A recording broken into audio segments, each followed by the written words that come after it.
नमस्कार दोस्तों, मैं आपका दोस्त एडवोकेट शिवम नायक और आज हम बात करेंगे हिंदू विवाह अधिनियम 1955 के बारे में। इसके सेक्शन 13 यानी कि 13 के बारे में, जो कहता है किन किन आधारों पर तलाक लिया जा सकता है, यानी कि किन आधार पर महिला तलाक ले सकती हैं और किस आधार पर पुरुष तलाक ले सकते हैं महिला से अपनी शादी के बाद। इसमें सब क्लॉज सेक्शन 1 में 7 सब सेक्शन दिए गए हैं। 7 आधारों पे तलाक लिया जा सकता है, जो पति पत्नी दोनों ही ले सकते हैं। पहला है, अगर पति पत्नी में से कोई भी व्यक्ति एडल्टी में रह रहा है, यानी कि जारता में रह रहा है, उसका किसी और पति से, पत्नी का किसी और पति से संबंध है, या पति का किसी और पत्नी से या और बाहर की किसी अफेयर है, या उसके संबंध है कोई, तो पत्नी या पति इसके लिए तलाक के लिए अप्लाई कर सकते हैं। और दूसरा, पति या पत्नी में से कोई भी एक दूसरे पे क्रूरता करता है, यानी कि घरेलू हिंसा करता है, मार पिटाई करता है, क्रूरल्टी होती है। किस प्रकार की हो सकती है? मेंटली भी हो सकती है, यानी कि मानसिक भी हो सकती है क्रूरल्टी, और शारीरिक भी हो सकती है, यानी कि फिजिकल भी हो सकती है। ये अगर उसको मारता पीटता है पति, तो पत्नी उसके लिए केस में डाल सकती है, तलाक के लिए आधार होगा। अगर यही काम पत्नी करती है पति के संग, उसको मानसिक तनाव देती है, कुछ भी देती है, या फिर फिजिकल तनाव देती है, तो पति भी इस आधार पर कोर्ट में तलाक के लिए एप्लीकेशन डाल सकता है। दूसरा है, अगर 2 वर्ष से अधिक ये लोग अलग रह रहे हैं और इनका कोई संपर्क नहीं है एक दूसरे का, पति या पत्नी का, तो ये लोग तलाक के लिए अप्लाई कर सकते हैं। पति भी कर सकता है और पत्नी भी कर सकती है। दूसरा, अगर पति पत्नी में से किसी ने भी अपना हिंदू नहीं रहे, उन्होंने अपना धर्म परिवर्तन कर लिया है, इस आधार पे भी अगर पत्नी ने धर्म परिवर्तन कर लिया है, तो पति इसके लिए तलाक के लिए आधार होगा। और अगर पति ने अपना धर्म परिवर्तन हिंदू से और कोई धर्म अपना लिया है, तो ये भी एक आधार होगा तलाक का। दूसरा, अगर पति या पत्नी में से कोई भी विकृचित व्यक्ति है, यानी कि अनसाउंड माइंड का मतलब यानी कि कोई पागल हो गया है उसमें से, तो इस आधार पे भी पत्नी तलाक के लिए अप्लाई कर सकती है और पति भी इस आधार पर तलाक के लिए अप्लाई कर सकता है।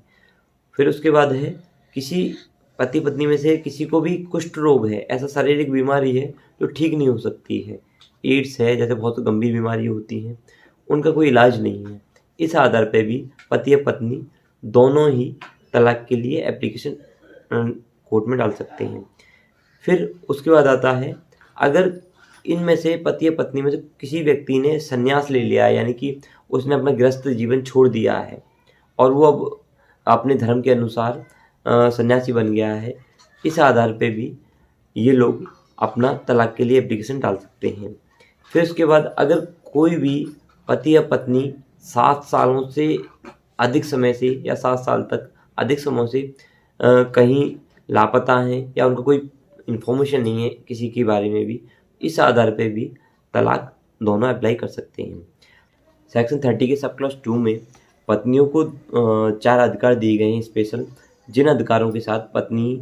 अपने पति से डिवोर्स ले सकती हैं, यानी कि तलाक ले सकती हैं। पहला है, अगर पति की कोई पहली पत्नी जीवित थी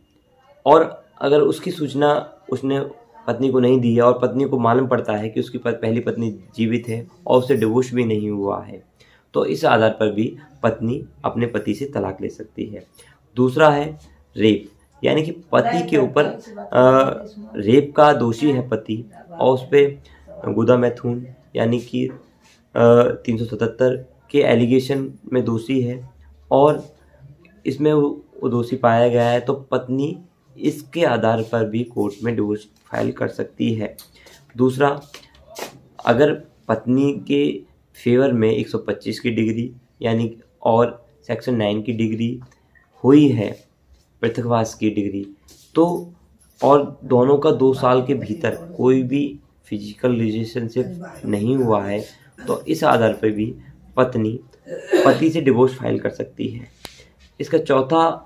आधार ये है, अगर पत्नी की उम्र 15 साल से कम और 18 साल से के भीतर है और इन दोनों में किसी भी प्रकार का कोई भी फिजिकल रिलेशनशिप नहीं है, इस आधार पर भी पत्नी अपना पति से डिवोर्स फाइल कर सकती है। तो हमने देखा कि सेक्शन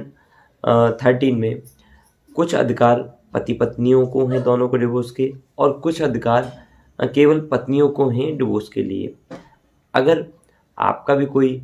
ऐसा मैटर है जो आधार बनता है इन आधार के तहत, तो आप भी कोर्ट में जाकर डिवोर्स के लिए यानी कि तलाक के लिए हिंदू मैरिज एक्ट 1955 के तहत डिवोर्स फाइल कर सकते हैं और आपको डिवोर्स हो सकता है, आपका डिग्री डिवोर्स की मिल सकती है। मैं आपका दोस्त एडवोकेट शिवम नायक।